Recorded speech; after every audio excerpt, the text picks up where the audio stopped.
Kabul airport के पास बड़ा धमाका, इस वक्त की बड़ी खबर। काबुल एयरपोर्ट के पास बड़ा धमाका। यह समझ में नहीं आता है कि ये धमाके अमेरिका अलर्ट के बाद होते हैं, अमेरिका अलर्ट धमाकों का होता है। काबुल एयरपोर्ट के पास बड़ा धमाका। 12 घंटे पहले जो बाइडेन ने कहा कि काबुल एयरपोर्ट पे धमाके होंगे, हो गया धमाका। पिछले धमाके से भी पहले जो बाइडेन ने कहा था कि धमाके होंगे, हाई अलर्ट पर रहे। अब ये धमाकों के अलर्ट के बाद धमाके हो रहे हैं। ये हैरान करने वाली खबर है। काबुल एयरपोर्ट पर बड़े धमाके की खबर। मैं चाहूंगा हमारे वहां से कोई रिपोर्टर हमारे सहयोगी को तुरंत लेकर आए। काबुल एयरपोर्ट पर इस वक्त का ये बड़ी खबर हमारे पास है और ये शॉकिंग न्यूज हमारे सामने आ रही है। मैं एक क्विक रिएक्शन में कंट्रोल नहीं कर पा रहा हूं, यहां पर लेना चाहूंगा। ध्रुव सर मेरे साथ हैं, Dhruv Katoch sir, general Dhruv Katoch sir. Sir ये क्या हो रहा है? They are completely helpless. देखिए, ये प्रेसिडेंट बाइडेन ने, जैसे आपने कहा, उन्होंने साफ कह दिया था कि अगले 24 और 36 घंटे के अंदर एक बॉम्ब ब्लास्ट होगा काबुल एयरपोर्ट में, और वो हो गया, जैसे अभी आप बता रहे हैं, इसी समय पर हो गया है। तो ये जो जिस प्रकार से मैं इसको देखता हूं, जो अफगानिस्तान के हालात है। बड़ी विनम्रता से आपसे एक चीज पूछूंगा। मैं अभी इसी खबर पे फोकस करना चाह रहा हूं। आपको ऐसा नहीं लगता है कि अमेरिकन इंटेलिजेंस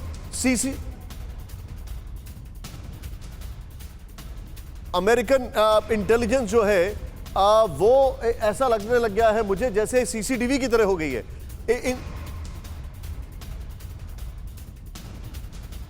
ये इस वक्त की बड़ी खबर हमारे साथ है। Sir Dhruv sir, your take. No you see, देखिए, जहां तक अमेरिकन इंटेलिजेंस की बात है, उनको मालूम था ये इस प्रकार की हरकतें होंगी, लेकिन उनके पास वो काबिलियत नहीं है इनको रोकने की। हरकत होने के बाद वो एक्शन ले सकते हैं, लेकिन ये कहना कि अमेरिका के पास एक शक्ति है कि वो टेररिस्ट अटैक को रोक सकते हैं, मेरे अपने एक्सपीरियंस से मैं ये कह सकता हूं, अगर कोई सुसाइड बॉम्बर है या इस प्रकार का कोई अपनी जान को गंवाना चाहता है, उसको रोकने के लिए ये बहुत मुश्किल काम होता है, और इस समय पर अमेरिका के पास वो ताकत जमीन पर नहीं है। दूसरी बात, जो सिक्योरिटी काबुल एयरपोर्ट की है वो हक्कानी नेटवर्क को दी गई है, और हक्कानी नेटवर्क और इस्लामिक स्टेट खोरासान वो दोनों एक साथ मिले हुए हैं। तो इसलिए जहां तक अफगान तालिबान की बात है, मुझे तो बिल्कुल हैरानगी नहीं होगी अगर ये कहें कि वो भी साथ मिला हुआ है। तो यहां पर सर मेरे पास एक इनपुट आ रहा था, ध्रुव सर मेरे पास एक इनपुट आ रहा था और उसको लेकर मैं बहुत चिंतित था थोड़ी देर पहले जब मैं शो में करने आ रहा था कि हक्कानी नेटवर्क के किसी बंदे को इंचार्ज बनाया गया था। ये तस्वीरें आपके सामने इस वक्त की बड़ी खबर। मैं रोकूंगा थोड़ा। बड़ी खबर, बड़े विजुअल्स आपके साथ हैं। काबुल एयरपोर्ट के पास धमाके की ये पहली तस्वीरें हमारे पास हैं। काबुल एयरपोर्ट पर ब्लास्ट हुआ, उसके पहले विजुअल्स हमारे सामने। 3 दिन में दूसरा बड़ा धमाका, ये देखिए आप। इन तस्वीरों को देखें किस तरीके से ये तस्वीरें हैं। काबुल एयरपोर्ट के पास एक और धमाका हुआ है और ये चिंताजनक खबर है हमारे के ये देखते हुए कि अभी भी आज अगर बात की जाए तो आज है 29 तारीख और जितनी मेरे पास इंफॉर्मेशन है, तालिबान ने काबुल एयरपोर्ट के अंदर भी काफी कंट्रोल ले लिया है। उसके बावजूद ये घटना का होना, यानी सीधे तौर पर इसका एक और इंप्लीकेशन है कि तालिबान से काबुल नहीं संभलने वाला। मैं दीपक वोरा सर मेरे साथ है। दीपक सर, योर टेक। कहीं से नहीं लगता कि तालिबान काबुल को संभाल पाएगा या अफगानिस्तान को संभाल पाएगा। आपको धन्यवाद, आपने मुझे मौका दिया है अपने प्रोग्राम में शरीक होने का, और आपके जो विशेषज्ञ बैठे हैं उनके बराबरी में तो मेरी जानकारी बहुत कम है। सही कह दिया आपने कि लगता नहीं है कि तालिबान इसको अब कंट्रोल कर पाएगा, भले ही अफगानिस्तान पर उसकी हुकूमत है। सर मैं थोड़ा सा साइड पे हटता हूँ, ये तस्वीर आप देख लीजिएगा, अभी तक मेरे दिल को चीरती है। ये एक ISI का ब्लास्ट था कहीं पर, और ये एक माँ है जो अपने दूध पीते बच्चे की शव को लेकर दौड़ रही है। इस प्रकार के हैवान जानवर ही हैं। थोड़ा सा मैं इतिहास जल्दी से बता देता हूँ। सोवियत संघ टूटा है 1991 में, कम्युनिज्म गया बाहर, सेंट्रल एशिया से आया अंदर इस्लाम, फिर वहां गृह युद्ध छिड़े। श्री ओसामा जो सुपुत थे लादेन के, वो छुपे हुए थे अफगानिस्तान में। 9/11 हुआ, उसके बाद 2011 में श्री ओसामा को भेज दिया गया उनकी 72 हुरियों के पास।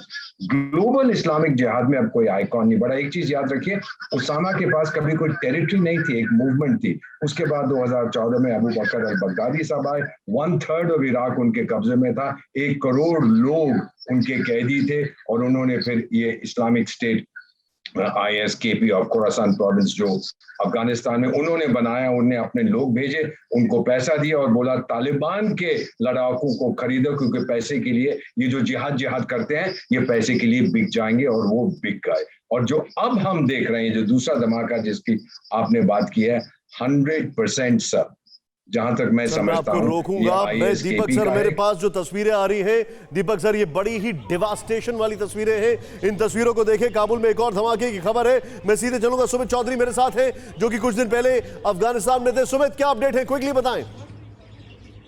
ये नहीं पता लगा है कि आखिरकार धमाका किस तरफ हुआ है, कितना बड़ा धमाका है और किसी के हताहत होने की खबर है, लेकिन ये जरूर पुष्टि हो गई है निशांत की एक धमाका दोबारा से काबुल में हुआ है। और आपको याद होगा कि कल एक बार सुमित, मैं आपको रोकूंगा। मेरे पास जो इंफॉर्मेशन आ रही है, जो मेरे कई जानकारी जो मेरे साथ है, उनका ये कहना है कि एक प्रोजेक्टाइल अटैक है। ये सुसाइड बॉम्बर नहीं है, प्रोजेक्टाइल, यानी कोई मिसाइल लॉन्चर या उससे अटैक किया गया है।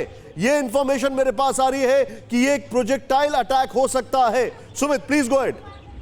देखिए, मैं वही बात कह रहा था निशांत, अब तक इसमें किसी के हताहत होने की, लेकिन ये जरूर है कि काबुल पर एयरपोर्ट को फिर से टारगेट किया गया। आपको याद होगा कि कल एक दिन पहले ही ये बात इंटेलिजेंस दोबारा से रिपोर्ट इंडिकेट किए गए थे कई फोर्सेस को, इंटेलिजेंस एजेंसीज को, कि दोबारा से 24 से 36 घंटे में काबुल में एक अटैक दोबारा से हो सकता है। खास तौर पर काबुल एयरपोर्ट स्पेसिफिक कहा गया था, एयरपोर्ट के आसपास के एरिया में। तो ये रिपोर्ट दोबारा से एक बार फिर इसी तरीके की घटना या फिर इसी तरीके की एक वारदात, एक घटनाक्रम सामने आया है, जिसमें कहा गया है कि काबुल एयरपोर्ट को टारगेट किया गया है। लेकिन ये अटैक है, ये कितना बड़ा अटैक है, इसके बारे में अभी कोई पुख्ता जानकारी नहीं मिली है। निशांत, आप जो बता रहे हैं सुमित, मेरे सामने ये चिंता का विषय है। ये दो तस्वीरें मैं आपको दिखा रहा हूं, जरा ध्यान से देखें हमारे जितने भी दर्शक हैं। बिग वॉल पर आपके सामने दो तस्वीरें, एक प्रोजेक्टाइल अटैक, ये सीरियल ब्लास्ट जो कुछ दिन पहले हुआ काबुल में, और अभी की ये जो तस्वीरें हैं, ये देखें, दूर से धुआं उठता हुआ, और फिर जानकारी मिल रही है कि एक प्रोजेक्टाइल यानी किसी मिसाइल से या कहीं से ये अटैक किया गया है। ये चिंताजनक तस्वीरें हमारे सामने, ये देखें आप, दोनों तस्वीरें आपके सामने हैं, एक सीरियल ब्लास्ट और दूसरा ये जो एक और आज की जो धमाके की खबर है। मैं इन तस्वीरों को आपको दिखा रहा हूं। ये बहुत बड़ा हमारे सामने एक सिचुएशन आ गई है, जहां पर हमारे लिए समझना जरूरी है कि आखिर क्या हुआ है। 15 मिनट पहले, 17 मिनट पहले धमाके की आवाज से गूंज उठा काबुल का एयरपोर्ट, काबुल सिटी की बात हो रही है। तो उसके बाद बताया जा रहा है कि एक प्रोजेक्टाइल से हमला किया गया है। मैं सीधे चलूंगा, प्रोफेसर राजन मेरे साथ मौजूद है। सर, योर टेक, क्या कहेंगे आप इस पर? ये तो ऐसा लग रहा है कि मतलब अमेरिकन्स बोलते हैं कि हाई अलर्ट है और धमाका हो रहा है, दे आर हेल्पलेस। जी बिल्कुल, ये दिखाता है कि अभी जो सिचुएशन है सिक्योरिटी का, वो जो कि एयरपोर्ट एरिया होता है, आप जानते हैं कि किसी भी देश का एयरपोर्ट का जो एरिया होता है वो one of the most secured places में होता है, और वहां पे अटैक हो रहा है, तो आप समझ सकते हैं कि काबुल की क्या स्थिति है। दूसरा, जैसा कि रिपोर्ट्स आपने बताया भी निशांत, की ड्रोन हो सकता है या उस जंग के मिसाइल हो सकते हैं। तो इससे पता चलता है कि अब जो टेररिस्ट अटैक्स होने की संभावना है ये फ्यूचर में किस जंग के होंगे, तो उसके लिए वो बहुत बड़ी मुसीबत हो सकती है, ना केवल अफगानिस्तान काबुल के लिए बल्कि दूसरे देशों के जो अगल बगल के देश हैं उनके लिए भी। और तीसरा कि इसमें कई कॉम्पिटिटिव ग्रुप्स हैं वहां पे। फिक्र आपकी, सोमवार से शुक्रवार रात 9 बजे सिर्फ TV9 भारतवर्ष पर।